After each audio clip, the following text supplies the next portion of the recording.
Hello mga boss, ayan, sa mga naghahanap dyan ng Toyota Vios, tatlo yung unit natin dito, magkakaiba color. Tapos si Sir Romel, video ko raw yung kulay black.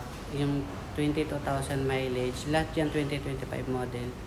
Ito nasa like 16,000 mileage. Yung silver natin is 8,000 mileage. Okay, so check natin.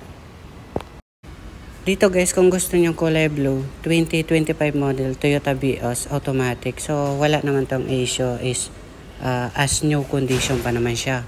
Okay, so lahat original stock. Kompleto yung papel and hindi, kompleto yung manual booklets. Tupalo pala yung papel kasi bagong kuha pa lang sa bangko. Ito mga boss, 2025 model automatic, 16,000 mileage. Ay nagkakalaga to ng 640,000. Kung dito naman sa black nito na 2025 model automatic. Ito 22,000 mileage. Ang kinaganda nito mga boss, babae may-ari. Na siya, na maintenance, yung parang naka-record na lahat ng maintenance niya. Ibig sabihin na alagaan siya ng may-ari at nasundan yung mga sa maintenance niya ng like ng PMS, basta nasundan yung record niya. Okay, so kahit ipacheck nyo to sa mismong kasa is hindi magkakaproblema. Pero ang presyo nito as medyo mataas lang, nasa 650,000 talaga to. Pero dahil kay Sir Romel, kung interesado ka dito, 630,000 na lang.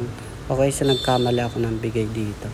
Pero ito, wala kayong problema dito kasi naalagaan talaga ng naunang may-ari. Lalo na babae yung may-ari na ito.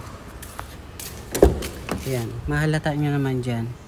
Ang pangalan niya, Giselle. So, kompleto ang manual booklets and naka-record na yan. Ayan.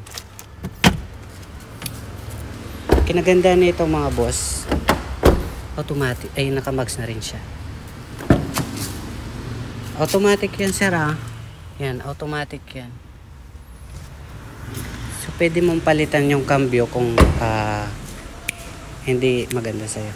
So, dito mga boss, sa mga naghanap ng silver, kung gusto nyong low mileage, ito, 8,000 lang. Pero may kamahal ito, nasa 670,000. Okay?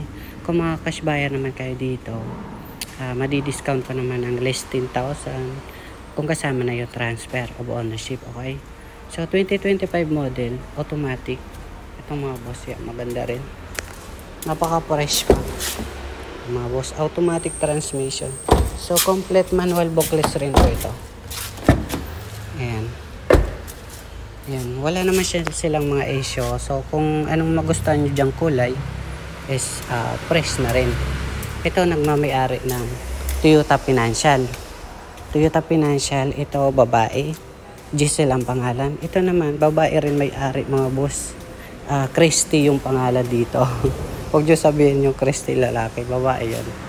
Tapos dito mga boss, kung marami pa dyan available, comment na lang po kayo sa baba. Yan, nirarest natin yung BRB na yan. Ang pinaka-presyo niyan dati is 750. Ngayon, binibigyan na namin ng 700,000 mga boss. 2021 model yan, automatic 7 seaters siya. Gitor guys, baka gusto nyo. Mas advanced yung acquired niyan, 2026 acquired. Pero sa model, 2024 model. Okay, napaka-fresh niyan guys. Brand new condition kasi nasa 2.5 million ang brand new niyan. Ang presyo lang namin dyan is 1,950,000. So may mga katanungan, comment na lang po kayo sa baba para ma-vlog natin at ma-video natin. Okay? So thank you so much.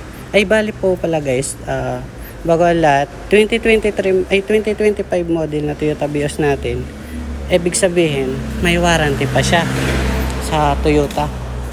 Ito, mga 2 to 3 years pang warranty nito kasi 3 years naman ang warranty sa kapag bumili kayo ng brand new. Okay?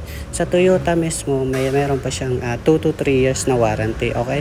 Basta modelo ang nabili nyo dito, may warranty pa yan.